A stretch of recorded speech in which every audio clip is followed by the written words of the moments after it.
They laughed before he even finished the sentence. The classroom wasn't supposed to feel like a stage, but that's exactly what it became. One careless comment, one sarcastic smile, and a young boy standing alone in front of everyone, trying to explain what his father did for a living. The teacher thought it was harmless teasing. The students thought it was funny. By the end of that day, no one was laughing. It started during career day presentations. Students were asked to talk about what their parents did. Some said doctors, some said business owners, one mentioned a police officer. When it was his turn, he stood up slowly, holding a crumpled piece of paper. His voice wasn't loud, but it was steady. My dad is a Formula 1 driver, he said. A few kids snickered immediately. Teacher raised an eyebrow. A Formula 1 driver, she repeated, her tone clearly doubtful. Like the kind that races internationally. He nodded. Yes, ma'am. She let out a short laugh. That's quite a claim. Maybe let's stick to something realistic. The room filled with whispers. The boy's ears burned. Knew how it sounded. He knew not many kids had parents who traveled the world racing cars.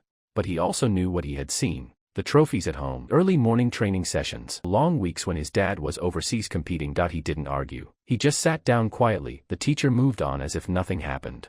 But the damage was done. During recess, a few classmates circled him. So what team does he drive for? One boy asked mockingly. What's his name then? Another added. He answered every question calmly. He wasn't trying to impress anyone. He was just telling the truth. But the more he explained, the more they rolled their eyes. By the end of the day, the teacher had nearly forgotten about it. He hadn't. After school, students gathered near the front gates waiting for rides. Parents arrived in sedans, SUVs, and small family cars.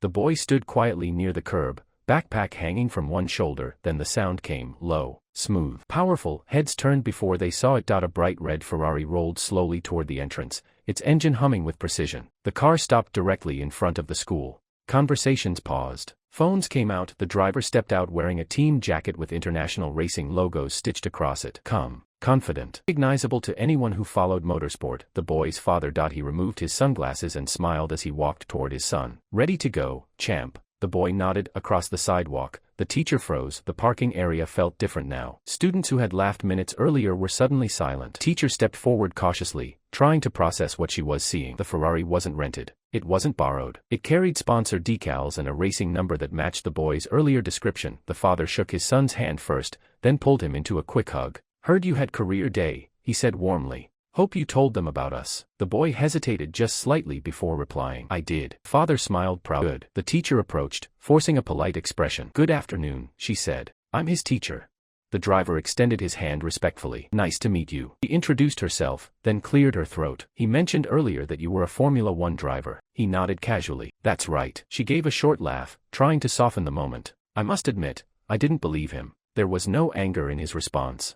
No arrogance. Just calm clarity. Children rarely lie about what they're proud of, he said. The words landed harder than any raised voice could have. Students were whispering again, but this time it was different. They were asking real questions. What races had he won? Which countries had he competed in? Could they see inside the car? The father answered politely but kept his focus on his son. You coming to the next race? He asked him. The boy's face lit up. Yes. The teacher stood quietly, replaying the classroom moment in her mind. She remembered the laughter, the dismissive tone, the assumption. The Ferrari engine revved gently as the father opened the passenger door for his son. Before getting in, the boy turned back toward the group of classmates who had doubted him. He didn't smirk. He didn't brag. He just smiled, and that smile said everything. The next morning felt heavier than usual. When the boy walked into class, conversation stopped. This time, no one was laughing.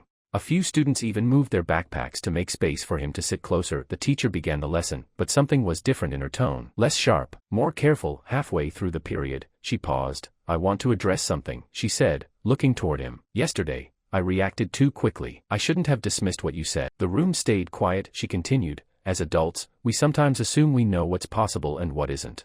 That was my mistake. The boy looked up, surprised. It's important that we listen before we judge, she added. It wasn't dramatic. There was no applause, but it mattered. Later that week, she invited his father to speak during career hour. Not as proof, not as spectacle, but as inspiration. He talked about discipline, training, failure, getting back up after losing races, emphasized education and respect, and before leaving, he said something the students wouldn't forget: never shrink your truth to make others comfortable.